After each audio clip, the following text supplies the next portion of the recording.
Myzone crew, this is Allie, your fitness life personal trainer, and today on this video, I'm going to break down 3 new ways to wear your MZ switch. Previously with the MZ3, we only had the chest strap. No confusion, one way to wear it and only way to wear it. Now we have options, and Myzone suggests certain belts for certain activities to get your normal Myzone accuracy that you're used to. So I'm going to break that down for you today. If you are currently using Myzone, to now use the MZ switch, all you got to do is change the belt ID in your app from your MZ3 to now your MZ switch.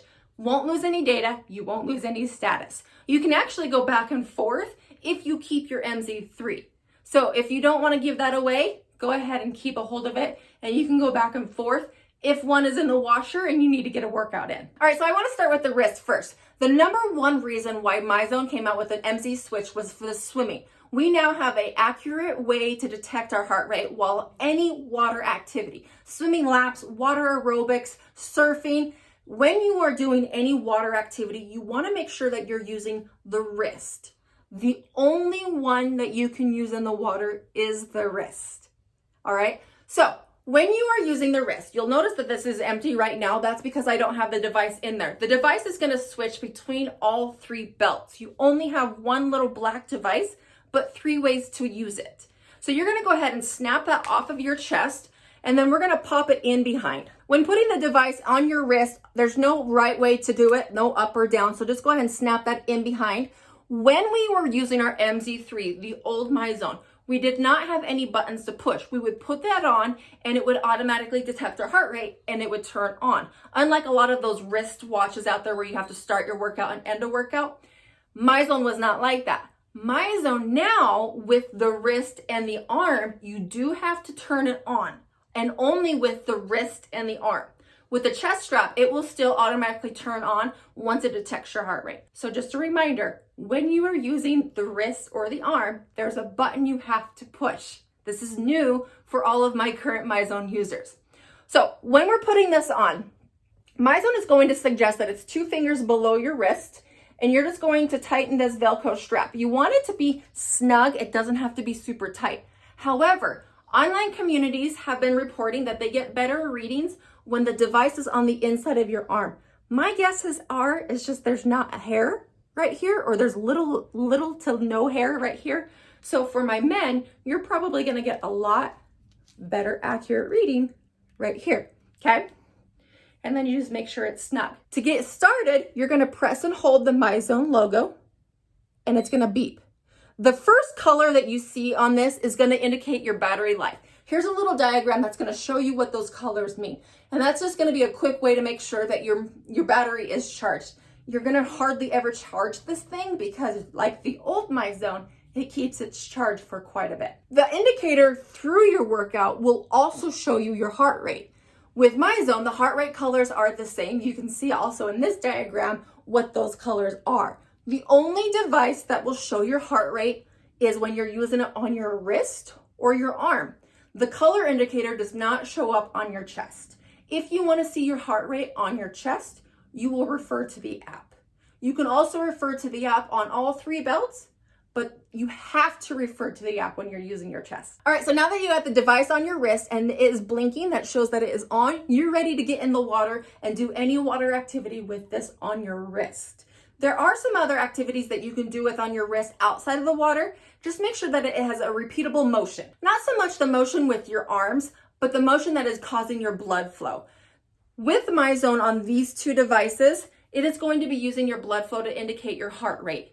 The accuracy from your chest does drop down from 99.4% to 95%. So we're talking very little changes between the 2, but you got to make sure that you're using it for the right activity. When you're doing something repeatable, we're talking about the blood flow. So think about like a HIIT class, high intensity interval training. So when you're doing a burst of an exercise, your blood flow is pumping a lot faster and then it comes back down. So there's these spikes in that. That's not going to be very good to use with your wrist or your arm. But if you're running, hiking, swimming, anything that you're doing in a repeatable motion, these 2 are going to be very good for you to use. However, remember, the only one that you should use in the water is the wrist. Okay, so your armband is the one with the holes in it, and it's a little bit bigger because you're going to wear it either below your elbow or above your elbow. And you're going to take the device and snap it in the back just like you did for your wrist. And you're going to slide it on and tighten the Velcro. Myzone again has suggested that you wear the device on the outside and make sure it's snug. And if it feels more comfortable, you can wear it below your elbow, or you can slide it up and you can wear it above your elbow. That's why it's also a little bigger, because it's got to fit around those biceps of yours. Because it's on the arm, remember that you have to hit the button, click and hold, and the light will indicate that it is on. When the device is on your arm, you're going to be able to use this for anything repeatable. Again, not so much your arm that is doing the same motion over and over, but your blood flow is doing that repeatable motion. This could be running, hiking, snowboarding even, as long as it's not in the water.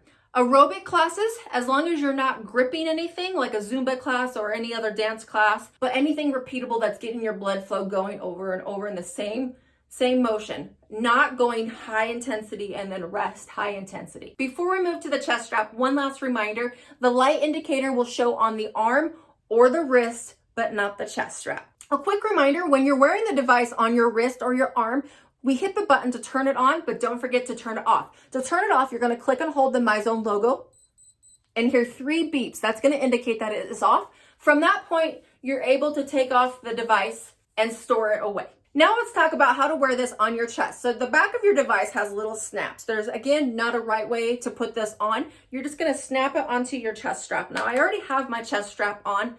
By the way, this should beep 1 time to let me know that it's on, because with your chest strap, you do not have to hit the button. It will automatically, there it goes. It will automatically detect your heart rate. So you do not have to remember to hit the button. Put on the chest strap and you're good to go. Now you'll see that I have it kind of tucked underneath my sports bra. I've always been able to tuck it underneath there. It keeps it in place during my workout. It also keeps it pretty level across my chest. If you are a larger breast woman, you might not be able to wear it as high as I am because your breast will push it down and it won't read as well. So you might need to have it a little bit lower. I've also noticed that with some of my sports bras, it does interfere because it gets tucked underneath. So there are some sports bras that I will not wear when I am wearing my chest strap. The online community and Myzone has reported that users get a better reading when this is slightly